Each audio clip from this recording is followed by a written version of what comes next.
Assalamualaikum warahmatullahi wabarakatuh. Perkenalkan nama saya Muhammad Cahyodiantoro dengan NIM C1D1230059 dari program studi bisnis digital Universitas Jambi. Di sini saya akan menjelaskan tentang 5 kebocoran perlindungan data pribadi di Indonesia dan di luar negeri. Langsung saja, yang pertama di sini ada kasus kebocoran data BPJS Kesehatan.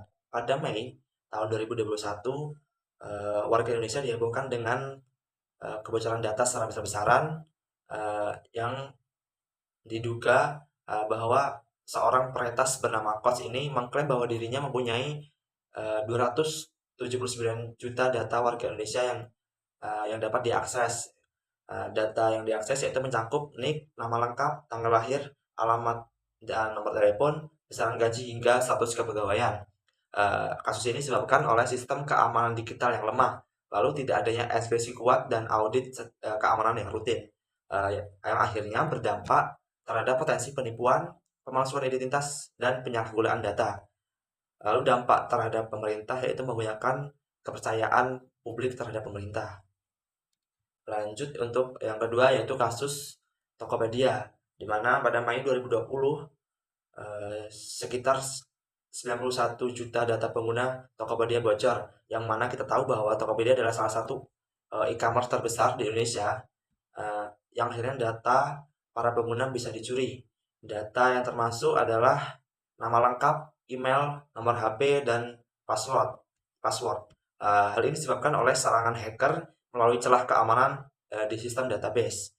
Password yang sudah dihash tapi tetap bisa disalahgunakan dengan metode brute force. Brute force ini dalam konteks serangan cyber yaitu menggunakan berbagai cara untuk uh, dapat mengakses sesuatu, yaitu misalnya menggunakan kombinasi kombinasi password sehingga sampai akhirnya mendapat akses tersebut. Lalu dampaknya yaitu akun pengguna rentan diretas jika menggunakan password serupa di platform lain. Misalnya di Tokopedia dia menggunakan password 12345. Lalu di Facebook dia menggunakan password yang sama. Maka akun Facebook tersebut juga eh, dapat diretas dan diakses. Lalu dampak terhadap perusahaan yaitu Tokopedia sempat dikritik karena lambat memberikan penjelasan secara resmi. Lanjut, untuk yang ketiga itu ada Facebook dan Cambridge Analytica yang terjadi di Amerika Serikat tahun 2018. Kasus ini menelan data 80 juta pengguna Facebook yang diambil tanpa izin, dan kemudian digunakan oleh Cambridge Analytica untuk kampanye politik termasuk pemilu Trump 2016.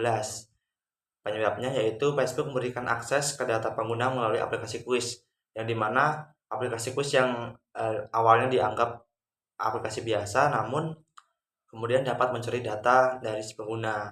Data lalu dikumpulkan secara ilegal dan tidak transparan. Lalu dampaknya adalah skandal besar oleh privasi dan etika digital. Lalu kemudian Facebook dikenakan denda 5 miliar dolar oleh FTC.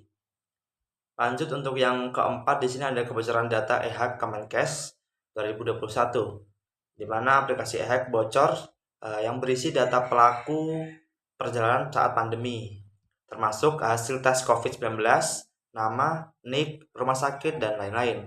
Penyebabnya yaitu konfigurasi database code yang tidak aman atau open access. Yang kedua ada sistem backend e-hack tidak terenkripsi, yang berdampak ancaman terbesar terhadap privasi kesehatan warga. Lalu Kemenkes harus migrasi sistem dan audit keamanan. Yang terakhir di sini ada Yahoo data breach yang terjadi secara global tahun 2013 sampai 2014, yang kemudian baru diumumkan tahun 2016, di mana 3 miliar akun Yahoo diretas. Dan hal ini menjadi kebocoran data terbesar sepanjang sejarah. Data yang dicuri termasuk email, password, tanggal lahir, dan pertanyaan keamanan. Lalu kasus ini disebabkan oleh serangan cyber besar-besaran oleh hacker profesional. Yahoo gagal mendeteksi dan melaporkan kebocoran selama bertahun-tahun. Lalu dampaknya adalah penurunan besar nilai Yahoo saat dijual ke Verizon. Lalu dampaknya lagi yaitu kepercayaan pengguna anjlok drastis, ya dikarenakan Yahoo telat dalam mengatasi kasus ini. Lalu di sini ada kesimpulan, yaitu kebocoran data pribadi baik di Indonesia maupun di luar negeri menunjukkan betapa rentannya sistem digital terhadap ancaman keamanan cyber. Kasus-kasus seperti BPJS Kesehatan, Tokopedia, hingga Facebook dan Yahoo menegaskan pentingnya perlindungan data dengan sistem keamanan yang kuat, audit berkala, serta kesadaran akan privasi digital. Dampaknya tidak hanya merugikan secara individu, namun juga dapat menghancurkan reputasi dan kepercayaan publik terhadap suatu lembaga. Oleh karena itu, perlindungan data pribadi harus menjadi prioritas bersama dan utama bagi pemerintah, perusahaan, dan masyarakat. Mungkin itu saja yang dapat saya sampaikan. Kurang lebihnya saya mohon maaf. Saya akhiri. Wassalamualaikum warahmatullahi wabarakatuh.